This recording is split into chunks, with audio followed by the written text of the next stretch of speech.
আসসালামু আলাইকুম। আজকে সকাল 4:30টায় আমি ঘুম থেকে উঠে পড়ি। এত সকালে ওঠার একটা কারণ আছে। চলুন দেখে আসি কি কারণ ছিল।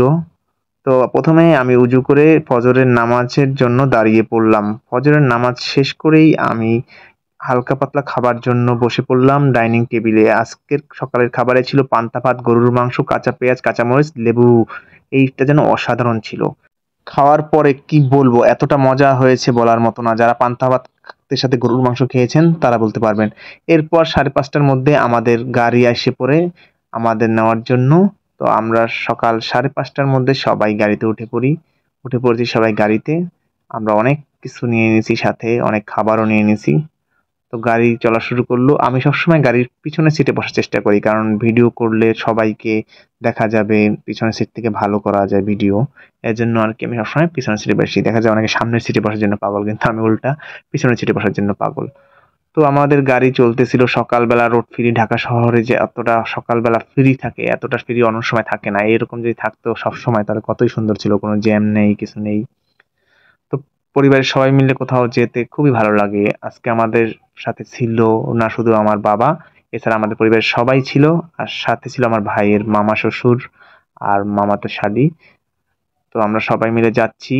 গাড়িটা খুব জোরে চলতেছিল কারণ ফাঁকা রাস্তা পেয়েছে। এমন ফাঁকা রাস্তা ঢাকায় পাওয়াটা খুবই মুশকিল। যেহেতু সকাল সকাল তাই কোনো সমস্যা হচ্ছে না। আর এসি গাড়ি হওয়াতে আরো ভালো লাগতেছিল। কিন্তু সত্যি বলতে এসির হাওয়ার চাইতে বাইরের হাওয়াটাই সুন্দর, ভালো লাগছিল। তাই এসি বন্ধ করে আমরা বাইরের হাওয়াটাই খাইতেছিলাম। তো অবশেষে আমরা এসে পড়েছি হযরত শাহজালাল আন্তর্জাতিক বিমানবন্দরে। তো আসার পরেই আমরা গাড়ি পার্কিং এর জন্য রেখে দিলাম। এরপরেই আমরা সবাই মিলে ওয়েট করতে থাকলাম একটা জিনিসের জন্য। কি সেই জিনিস জানেন? একটা মাহেন্দ্র খন। আজকে আমার তালই আসবে সুদূর প্রবাস থেকে। সে অনেক বছর পর আসতেছে। এমনকি আমার ভাইয়ের বিয়ের সময়ও সে ছিল না। তার এই যে নাতি, তার নাতিও কিন্তু তার নানাকে সরাসরি দেখে নাই। তার নানাও তাকে সরাসরি এখনো দেখে নাই, মোবাইলেই শুধু দেখেছে। সেও আজকে এসেছে তার নানাকে রিসিভ করতে। তো আমরা সবাই তার জন্য অপেক্ষা করতেছিলাম সে কখন আসবে, কখন আসবে। বিমানবন্দরে এরকম অনেক মানুষরাই অপেক্ষা করে তাদের প্রিয়জনের জন্য। আমরাও আজকে অপেক্ষা করতেছিলাম যে সে দেখতে দেখতে হঠাৎ সে এসে পড়লো। আর সবাই আমরা দৌড়িয়ে চলে গেলাম তার কাছে। এই যে আমার তালই, সে এসে পড়েছে। তার কতটা স্যাক্রিফাইস আমি আসলে মাঝে মাঝেই ভাবি যে এত বড় বিয়ের অনুষ্ঠানগুলো হলো, সে একটা অনুষ্ঠানে থাকতে পারেনি। এমনকি তার নাতি হইছে, সে আজ পর্যন্ত সরাসরি দেখতে পারল না।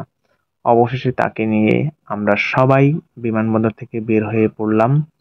আর সত্যিই সবার মাঝে খুবই আনন্দ হচ্ছিল তাকে কাছে পেয়ে। এখন আমরা তাকে নিয়ে আবার বরিশালের পথে রওনা করব সবাই মিলে। সবাই মিলে গাড়িতে উঠে পড়লাম ব্যাগপত্র নিয়ে। এখন আমাদের গন্তব্য হবে একদম বরিশাল। তো সত্যি বলতে আজকের দিনটা সবার জন্য অনেক আনন্দের ছিল। আমাদের পরিবারের সবাইকে অনেক ধন্যবাদ।